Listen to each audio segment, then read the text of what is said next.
იცით თქვენ რომ დიდი ჯაბასია ოპოზიციაში ერთ თემაზე უნდა ოპოზიციაში ხაზს უსვამ ოპოზიციის იმ ნაწილში მოდით უგლებავთ ასე ვიტყვი რომელიც არჩევნებში არ მონაწილეობს და ერთი პოლიტიკური პარტიის ერთიანი ნაციონალური მოძრაობის შიგნითაც ეს ჯაბასია ჯაბასი კამათი და შეიძლება ჩხუბიც კი დავარქვათ ამ ყველაფერს უნდა იყოს თუ არა დაკიდებული ეგრეთ წოდებული თარიღები და უნდა ვთქვათ თუ არა რომ ასე მაგალითად 1 სექტემბერს უნდა შედგეს რევოლუცია უნდა მოხდეს რევოლუცია იმიტომ რომ პრინციპში ყველა თან ხდება ან ბევრი თან ხდება ასე ვიტყვი რომ მაღალი ალბათობით ქართული ოცნების რუსული ბანდა ხელისუფლებიდან არ წავა თავისით ანუ არჩევნების გზით ყველა ამას აღიარებს ან შეიძლება არც აღიარებს მაგრამ უკლებლი ყველას აქვს ეს მოსაზრებაც მაგრამ ეს არ არის ხომ მნიშვნელოვანია საკითხი უნდა იყოს თუ არა დაკიდებული სწორი სიტყვა დაკიდებული თარიღები 1 სექტემბერი 7 სექტემბერი 18 სექტემბერი 4 ოქტომბერი არ ვიცი 5 ოქტომბერი 19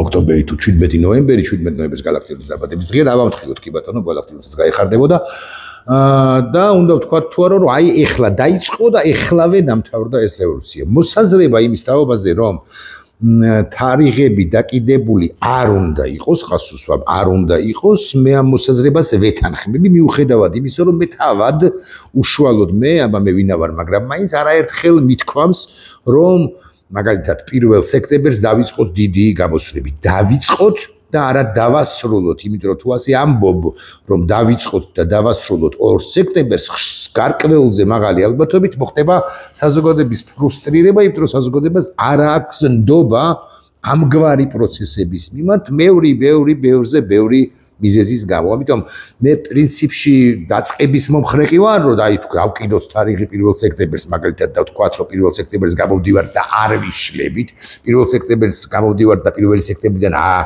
ვძაბავთ და გადავძაბავთ ურთიერთობას ხელისუფლება წოდებულ ბანდასთან, მაგრამ მე არა ვარ მომხრე იმისა, რომ ვთქვათ, რომ 1 სექტემბერს იწყება და აუცილებლად თავდება პირობითად 2 სექტემბერს, ან 3 სექტემბერს, ან 4 სექტემბერს, არ დავიცი.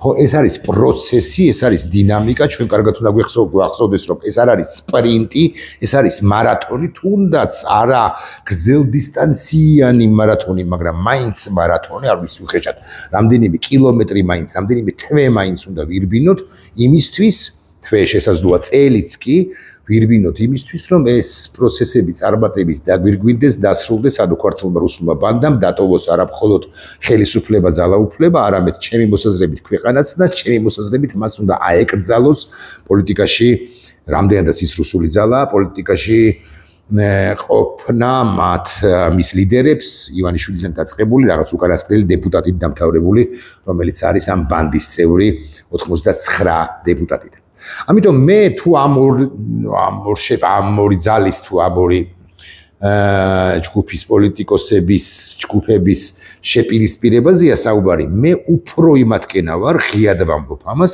ვინც თარიღების დაკიდების რევოლუციის დასრულების თარიღის დაკიდების მომხრე არ არის იმიტომ კვლავ ვიმეორებ რომ ეს გამოიწვევს ფრუსტრირებას და სამზარეულოებში ნაწილობრივ მაინც ისედაც შეყუჟული ადამიანები რთულად თუ გამოვლენ სამზარეულოებიდან და თუ გამოვლენ და უცებ რომ არ შედგეს ეს რევოლუცია არ დასრულდეს ეს რევოლუცია ხო წარმატებით არ დასრულდეს ისინი ისე შეიყუჟებიან ისე დაბრუნდებიან ამ სამზარეულოებში რომ მე მართლა ვეღარავინ ვეღარ გამოიყვანს ამიტომ მე კვლავ ვიმეორებ ამის მამგზის მომხრე არა ვარ და ამავდროულად იმ მოსაზრებასაც აბსოლუტურად ვიზიარებ რომ რევოლუცია არ არის ასე გამოცხადებული თარიღი ამბავი შეუძლებელია რომ იყოს ეს არის მაინც სპონტანური ემოციური მოვლენა როცა ადამიანები იმდენად კი არ გეგმავენ რამდენადაც გრძნობენ რამდენადაც ხდებიან გრძნობენ ალბათ სწორი სიტყვა როდის აღარ უნდა დაიშალონ და როდის წავიდნენ იმგვარ რადიკალიზაციაზე ბევრ რამეზეა დამოკიდებული იმ წამს რომ მოხდება რაღაცეები იმაზეც არის დამოკიდებული და შედგეს რევოლუცია მხოლოდ იმ შემთხვევაში რომ ის შედგება არც ვარდების რევოლუცია არ იყო ესე დაგეგმილი მაინც და მაინც 23 ნოემბერს ხო მოხდა ისე განვითარდა მოვლენები რომ რევოლუციამდე მივედით და არავის არ ქონდა არც მიხეილ სააკაშვილს არც სურაბ ჟვარიას და არც ნინო ბურჯანაძეს და არც ხვებს ვინც იმ ხანად მონაწილეობდა 2023 წელს რევოლუციაში არ ჰქონდა რომ ეს დედლაინი რომ 22-ში თუ 18-ში ვიწყებთ და მაინც 23-ში ვამთავრებთ. ეხლა უღარ გამახსენებინებთ იმ რევოლუციის პერიპეტიებს. ერთი ხანობა საერთოდ მიმკვდარი იყო პროცესები ახლობით 14-15 რიცხვამდე, ანუ 5 რიცხვიდან და მე მოხდა ის რაც მოხდა, ანუ 18 დღეში, 19 დღეში არჩევნებიდან შედგა ეს რევოლუცია როგორც ასეთი დაგეგმვის ხასუსვამ გარეშე. ეს არნიშნავს რომ ლოჯისტიკური დაგეგმვები არ ხდებოდა უშუალოდ რევოლუციის დღეს, ან მანამდე, ან შემდგომ პერიოდში ლოჯისტიკური სამენეჯმენტო თუ მენეჯმენტური დაგეგმარებები, მაგრამ ეს მაინც იყო ეს ვარდით ხელში რომ შეიჭრა მიხეილ სააკაშვილის იმ წამს გადაწყვეტილი ამბავი იყო და არა ჩაფიქრებული deep state-ის თუ ვიღაცის მიერ გარკვეული პერიოდის წინ. deep state-ზე მინდა რომ სიმართლე გითხრათ ორი სიტყვის თქმა და მინდოდა შევწინააღმდეგებოდი და გამეკრიტიკებინა კონსტანტინე ზვიადის ზეგამსახურდია, რომელმაც ილაპარაკა მამამის ზვიად გამსახურდიაზე და მამის ზვიად გამსახურდია საქართველოს პირველი პრეზიდენტის გაგდებაზე, გადატრიალებაზე 1992 წლის იანვრის თვეში და ძალიან არასწორად ილაპარაკა. მე უკვე შემდგომ ბლოგში მე ამაზეც ვეცდები და მოვახერხებ კია ჩემი მოსაზრებების გაზიარებას თქვენთვის. ახლა ისევ ამ სცენარს ვიუბრუნდეთ, მას დაკიდებული უნდა იყოს თუ არა თარიღები და არ უნდა იყოს დაკიდებული, ამას ხაზგასმით ვამბობ, იმიტომ რომ არასწორია ეს და საზოგადოება ძალიან გულაყრილი იქნება მას შემდეგ, როდესაც დაკიდების შემთხვევაში ჩვენ შეიძლება ვერ მოვახდინოთ რევოლუცია როგორც ასეთი და შესაბამისად საზოგადოება გულაცრუებული იქნება. მე კიდევ ერთხელ ვიტყვი და ვეღარც გამოიყვან, იმიტომ რომ ისედაც ძნელად თუ ენდობა პოლიტიკოსებს და ვეღარც გამოიყვან ქუჩაში. ეს ერთი საკითხი. მაგრამ აქ არსებობს მეორე ლოგიკაც, ანუ რაც ეხლა ვთქვი, იმას შევაკრიტიკებ, ხო? შევაკრიტიკებ და მოვაკრიტიკებ, რომ არ არის ლიტერატურული სიტყვა და ახლა მოვიგონე, კი მიხვდებოდით თქვენ. აქ არის მეორე ამბავი და ეს არის პოლიტიკოსების მირეკავენ და ჩემი შვილის დაბადების დღე უნდათ რომ მომილოცონ. დღეს ჩემი უფროსი შვილის ლიზას დაბადების დღეა, ჩემი სიამაყის, ჩემი გაზრჟოლება და კიდე ბევრი კარგი ადამიანის დაბადების დღეა, ჩემი მეგობრებისა და ჩემი მეგობრების შვილების და სხვების, ხო? მაგრამ თამუნია გულედანის მაგალითად, იაგო ბიტარიშვილის მაგალითად, ხო? მაგრამ ჩემი შვილი და ჩემი მეგობრის დიანა სუბელიანის შვილის სოფო თოდუასი და ლიზას ჩემი შვილის, რომელიც ჩემი ყველაფერია. ეხლა რაც შეეხება რევოლუციას, კი არა, რაც შეეხება ოპოზიციის იმ ნაწილის ქმედებას, რომელიც ამბობს იმას, რომ არჩევნებში არ მონაწილეობთ გასაგებია 4 ოქტომბრის არჩევნებში და ვიღწით იმისთვის, რომ ახალი არჩევნები დავანიშნოთ. ერთი კითხვა მაქვს, რა გარანტია გასაგებია, რომ მართლები ხართ თქვენ იმ ჯგუფთან, რომელიც რევოლუციის თარიღის დაკიდებაზე საუბრობს, მაგრამ მეორეს მხრივ თქვენი გეგმა კი აბსოლუტურად სწორია? 19 ივლისის აქცია მე მიმანიშნა რომ თქვენი სწორი გზით მიდიხართ. ჩვენ მოდი ასე ვიტყვი, იმიტომ რომ ეს იყო რაღაც ერთგვარი რეპეტიცია, გენერალური რეპეტიციაც არა. რეპეტიციის რეპეტიცია როგორ ადუღდება საზოგადოება ასე სასექტემბროდ, საოქტომბროდ. მაგრამ in general მიდიხართ თუ არა სწორად და მე მაინც მგონია რომ თქვენს ქმედებებში არ არის ის ცეცხლი, ის დრიტა, ის სულისკვეთება, რომელიც უნდა იყოს. თითქოს მაინც დუნედ მიდიხართ, ასე მგონია, შესაძლოა ვწდები. არ არის თქვენს მიერ შემოთავაზებული ისეთი ცეცხლის დამთები შინაარსის ლოგანებია თუ მოთხოვნებია თუ არ ვიცი სტრატეგია, რომელიც უპირობო გამარჯვებამდე მიგვიყვანს ჩვენ. ხელისუფლებას ძალიან უჭირს, ამაზე არ ვკაბადობთ. უკალებლივ ყველანი თანხმდებით ამაზე, ხელისუფლება წოდებულ ბანდას, უფრო ზუსტი რომ ვიყო. შიდა დაპირისპირებები, ის რომ მაინც კალაძე წამოაყენეს, ანუ ვერ მოიგო მდინარაძის ჯგუფმა დედაქალაქის მერის თანამდებობაზე. ის რომ ღარიბაშვილის გარშემო ეს მარყუჟი თუ ყულფი ვიწროვდება კისრის გარშემო. ის რომ ბიზინა ივანიშვილი არ ჩანს, მაგრამ იძულებული იქნება რომ გამოჩნდეს. ის რომ ბიზინა ივანიშვილმა აგე ქართუს წილები შეცვალ, შემოცვალა, თითქოს ეს იყოს მანიშნით თქოს ამის გამო ცდილობს თქოს განამდვილად ცდილობს რომ დაუძროს სანქციებს უნდა ივანიშვილს შეუმცირა შვილს ეს აქციები 25%-მდე დაიყვანა ის რომ ღარიბაშვილი ვახსენეთ და სხვების გარშემოც ეს მარყუჟი ყულფი ვიწროვდება ის რომ სანქციები ახლოვდება ევროპის კავშირიდან შეერთებული შტატებიდან მეგობარი აქტი იქნება როცა იქნება ბრიტანული სანქციები რომელიც მას ბიზინა ივანიშვილს მეტისმეტად აწუხებს და ასე შემდეგ ეს დასტურია იმისა რომ ხელისუფლებად წოდებულ ბანდას უჭირს მაგრამ ხელისუფლებად წოდებული ბანდა მიუხედავად იმისა რომ უჭირს შესაძლოა სულაც არ წავიდეს არანაირი კომპრომისზე მე მაინც მგონია რომ წავა მე მაინც მგონია რომ ის პოლიტპატიმრებს არ ვიცი ანუ პოლიტიკოს პატიმრებს არ ვიცი და სინდისის პატიმრებს მზიას ჩათვლით ის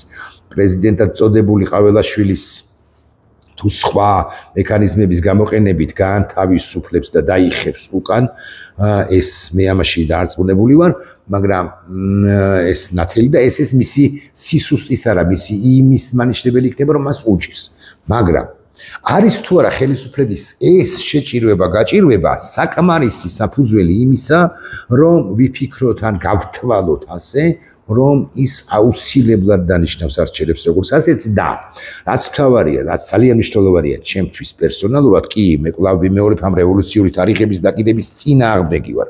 მე რევოლუციური პროცესის დაწყების მომხრე ვარ და არა დედლაინებით, ტაიმლაინებით და ასე შემდეგ და დათქმებით რომ მაინც და მაინც 18 ოქტომბერზე ასრულდება ეს რევოლუცია როგორც ასეთი წარმატებით.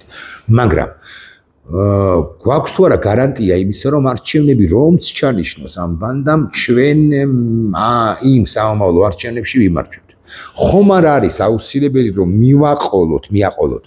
მივაყოლოთ კი ბატონო პირველ პირში ვიტყვი ისეთი მოთხოვნებიც უკვე ამთავითვე რომლებიც უფრო მეტ გარანტიას მოგცემს რომ არჩევნებს რომლებსაც ალბათ მაინც ჩანიშნავს ხელისუფლება იმ არჩევნებში ხელისუფლებად წოდებული ბანდა აუცილებლად და 100%-ით დაამარცხდება.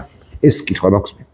აი მაგალითად, ხომ არ არის აუცილებელი რომ უკვე ამთავითვე მივაყოლოთ ჩვენ ცენტრალური საარჩევნო კომისიის დაკომპლექტების წესის შეცვლა კალანდარიშვილის მოხსნაზე კი არ ვლაპარაკობ, არამედ ცენტრალური საარჩევნო კომისიის დაკომპლექტების წესი უნდა შეიცვალოს და რადგან ოპოზიცია არ მონაწილეობს ეგრეთ წოდებული პარლამენტის საქმიანობაში და სწორადაც იქცევა, რასაკვირველია, ანუ ეს 100%-იანი 100-ია, ამ 99 დეპუტატმა 76 ხმიანი უმრავლესობით, რამდენადაც ვიცი 76 ეყოფათ და მეტი არ სჭირდებათ, მიიღოს გადაწყვეტილება იმის თაობაზე, რომ აი ესე კონსულტაციების შედეგად თქვენი მოთხოვნების გათვალისწინებით, თქვენი დოკუმენტის ზედაღდობით და ამაზე მაინც წამოვიდეთ. ანუ ესეც იყოს პაკეტში, არა, ამაზე არ წამოვა მხოლოდ, მხოლოდ ამაზე, მაგრამ პაკეტში იყოს ეს წარმოდგენილი. ასევე მთავრობის თავმჯდომარედ წოდებული კობახიძის განთავისუფლება, დიახ, ჩვენ მას არ ვცნობთ, მაგრამ ის დე ფაქტო შემსრულებელია, ის ძალაუფალია და იქნება და სწორი იყოს, რომ უკვე ამთავითვე დავსვათ საკითხი, რომ კობახიძე დაკალი ეს ოთხერი კობახიძე, იმიტომ რომ როცა კობახიძე არის, სულ რომ ჩანიშნო არჩევნები მომავალი წლის მაისში, ასე მაგალითად ჩვენ არ გვაქვს გარანტია, რომ კობახიძის თავკაცობით ქართული ოცნება არ გააყალბებს სამომავლო არჩევნებს. ცენტრალური საარჩევნო კომისია, კობახიძე და მთელი მთავრობა დაითხოვე პარლამენტი, გადაყენებულ იქნას პაპუაშვილის სულ მინიმუმ. ხო, დაითხოვე ის პარლამენტი, რომელიც უკანონოა, მაგრამ შენ ხომ მიგაჩნია, ანუ ქართულ ოცნებას რომ ბიზინა ივანიშვილის ხოლმე კანონიერია. და ისინი წავიდნენ, და შეიქმნა დროებითი მთავრობა, რაღაცა ეროვნული საბჭო არ ვიცი, რაღაცა კონსენსუსური მთავრობა, ხო? მართველი საბჭო და ასე შემდეგ, რომელშიც ოპოზიციის წარმომადგენლები არ შევლენ. მოკლედ, ჩემი მიზანია იმის დამტკიცება, რომ იქამდე მიყვანა, მithრევა ქართული ოცნებისა და თქვენ ამისთვის არაფერს არ აკეთებთ. პრაქტიკულად რომ უშუალოდ ქართული ოცნება არჩევნებამდე დამარცხდეს, როგორც ასეთი, მე საერთოდ მაქსიმალისტი ვარ რა. გონია რომ ქართულმა ოცნებამ ვერ უნდა მიიღოს მონაწილეობა სამომავლო არჩევნებში, როცა იქნება მაისში, აპრილში, ოქტომბერში, არ უნდა მიიღოს და ვერ უნდა მიიღოს, მაგრამ ეს მხოლოდ 4 ოქტომბერზე გამოკიდება და 4 ოქტომბრის თაობაზე ნარატივის შექმნა 5 ოქტომბერიც მოვა და დედაქალაქის მერად წოდებული კალაძე ისევ იქნება. ხო, ეს ხო ყველა ვიცით, ეხა ხაზარაძის ჯგუფი რომ ვერ დაამარცხებს მას ალიკო ერისაშვილი ხო ვერ გახდება მართლა ეხლა დედაქალაქის მერი და შესაბამისად 5 ოქტომბრიდან რა ხდება ეს ნარატივიც საინტერესო ეს ეს ამის თაობაზე თქვენი სტრატეგია ტაქტიკაც საინტერესო იქნება და ამას მეგულახდათ გეტყვით არანაკლებად ვხედავ. კი, სწორია რომ უნდა ადუღდეს, სწორია რომ თარიღები არ უნდა დაიკიდოს, გასაგებია ეს ყველაფერი, მაგრამ და არასწორია, მაგოდი სახელებით, ხო, ლევან ხაბეიშვილის გზა, ან მიხეილ სააკაშვილის გზა თუ მიხეილ სააკაშვილი აბა ის და მაინც ხაბეიშვილის უკან და ალბათ ასეც არის სწორი ჩემი აზრით. გეთანხმებით. მაგრამ რა ხდება after 4 ოქტომბერი 4 ხელშია, ხო ეს არჩევნები. რა ხდება? აი 31 დეკემბრამდე როგორ მივდივართ თუ არა, იქნება მე არ გეუბნებით რომ ეს აუცილებელია. სხვა მოთხოვნებიც არის წამოსაყენებელი. სხვა საკითხებიც არის წინ წამოსაწევი. კობახიძის დაკოლა პოლიტიკურად, პაპუაშვილის დაკოლა პოლიტიკურად. ვიცი და ივანიშვილთან უნდა ელაპარაკოთ ცხადია, ხა ვოლსკისთან ხო არ ელაპარაკებთან ცულუკიანთან. ასევე ეს საკითხი თან არ დაგავიწყდეთ რომ ამასობაში ხამასი მართალია მიხეილ სააკაშვილი და მიხეილ სააკაშვილი რატომ მხოლოდ მიხეილ სააკაშვილი უკლებლივ ყველა ვინც ამას ლაპარაკობს ხო რომ ესენი მიდიან დიდ მზაკვრობაზე აგვისტოშიც 7 აგვისტოსთვის დაახლოებით 5-7 8 აგვისტოსთვის ასევე მიდიან შემდგომი პერიოდისთვის და ეს შემდგომ პერიოდში დიდი მზაკვრობები არის მედიის გაუქმება კარგი გადავიდათ ჩვენ როგორღაც იმიტომ რომ YouTube-ია აქ და ვიმაუწყებლებთ როგორღაც და მეორე რაც თავარია და არანაკლებ მნიშვნელოვანია, უფრო მნიშვნელოვანია პოლიტიკური პარტიების გაუქმება ამ კომისიის პირობებში და აი იქნება და მოთხოვნა იყოს თქვენი ესეთი რომ ტელეცლუკიანმა არ გაბედოს ამ კომისიის და ამგვარი მისი კომისიის დასკვნის გამოქვეყნება, თორე დედას ვუტირებთ. ხო? თეატრულუკიანს დავხვდებით და ყურით გამოვიყვანთ. არა, პირდაპირ ნატურალური მნიშვნელობით, წავიკითხავთ ამას, წაიკითხავს მაინც და მაინც ქართული ოცნება და მე რო არ მომედავოს რომ ყურით, როგორ გამოყავს ეს კაფანდარა ქალიო, მაგრამ ხო, იქნება და სწორი იყოს, სულ არ იყოს კაფანდარა, თეატრულუკიანი და ბრგერო იყოს, ხო, იქნება და სწორი იყოს გადაძაბვა ამ მიმართულებითაც, ხო, არ ვცნობთ კომისიის დასკვნას გასაგებია, მაგრამ de facto მმართველები არიან და ისინი აღასრულებენ საკუთარ უკანონო გადაწყვეტილებებს და ამიტომაც გვამყოფებენ ამ ჯოჯოხეთში. ასევე რუსული ბევრი კანონის გაუქმება, ეს შეიძლება იყოს მოთხოვნა თქვენი, ხო? მოთხოვნებში შეიძლება არც უნდა იყოს მე ამიტომ კი არა რომ მაინც და მაინც ამას პრომოუტირებ, მაგრამ მე მაინტერესებს თქვენ როგორ უყურებთ ამ პროცესებს, რო დანიშნოს არჩევნები მომავალი წლის მაისში აპრიორი ვიგებთ თუ არა, გასაგებია რომ ხაზარაძე ნდობა დაკარგული იქნება იმ პერიოდში და თქვენი ნაწილი გახარებული იქნება ხაზარაძე ხო დამარცხდა, მაგრამ ეს ხაზარაძის ხმები ვისთან მიდის საბოლოო ჯამში გახარიასი ასევე ემანდი ისევ ქართულ ოცნებას ხო არ ემატება ნაწილი მაინც რომელმაც ესე გადაანადგურა მამუკა ხაზარაძე მისივე, ანუ ხაზარაძის თუ გახარიას შეცნობის გამო გახარიასი რომელიც დაიწესა მეთქი კიდევ ერთხელ ვიტყვი. ნატობილის აუცილებლად ნაციონალურ მოძრაობასთან თუ გირჩი დროას ახალთან თუ ფედერალისტებთან თუ სხვებთან არ ვიცით ხო? საბოლოო ჯამში ლეიბორის ნატობის არ ვიცით. ამიტომ იქნება და მარტო 4 ოქტომბერზე კი ელაპარაკოთ პრეზიდენტ ზურაბიშვილის ფორმატი როა იმ ფორმატში არ სხვა ფორმატებში. არამედ სხვა საკითხებით შემოიტანოთ დღის წესრიგში, მათ შორის ქართული ოცნების გაუქმების საკითხი. აი იქით შეუტიეთ ქართულ ოცნებას, დაივიწყეთ რაც თქვი აქამდე. ხო, რაღაც არის რუსულ კანონებზე. ქართული ოცნება ბიზინა ივანიშვილს უნდა მოეთხოვოს, რომ ქართული ოცნება უნდა გაუქმდეს. არ გააუქმებს, მაგრამ ჩვენ ხო მაქსიმალისტები ვართ. და ჩვენ ხო მაქსიმუმს ვითხოვთ თუნდაც იმიტომ, რომ მინიმუმი ვივიღოთ. და აი, თარიღების დაკიდების მომხრე არც მე არა ვარ, მაგრამ თქვენი ტაქტიკის გამრავალფეროვნების მომხრე კი გახლავართ. ეს არის ჩემი მოსაზრება. ხო, რაც შეეხება რევოლუციურს ჯერ არ ნახულს, ჯერ არ გაგონილს, ეს ხაბეს მივმართავ ახლა, ეს ასე არ ხდება. არ ხდება ასე. კარგია, ეს ინიციატივები კარგია, თქვენი ხაბეიშვილის, ანიცით ლიზის შემისტუმარი იყო, ასე ყველაფერი კარგია. მაგრამ ეს ასე არ ხდება. და ხშირ შემთხვევაში და უხშირეს შემთხვევაში ამგვარი სტრატეგია არა მარტო არ ამართლებს, არამედ კონტრპროდუქტიულია და ან თავით დაზიანებით რატო ხართ დაკავებულნი, ან თლიანად ოპოზიციას რომ აზიანებთ ისედაც სუსტს, ხო? რა პონტია მეთქი ასე ვიტყვი, ამგვარი არასწორი ტაქტიკით. და არასწორი ტაქტიკა როგორც ჩანს პერიოდულად აქვს ყველას, ან ყველას ხმამია ბევრს.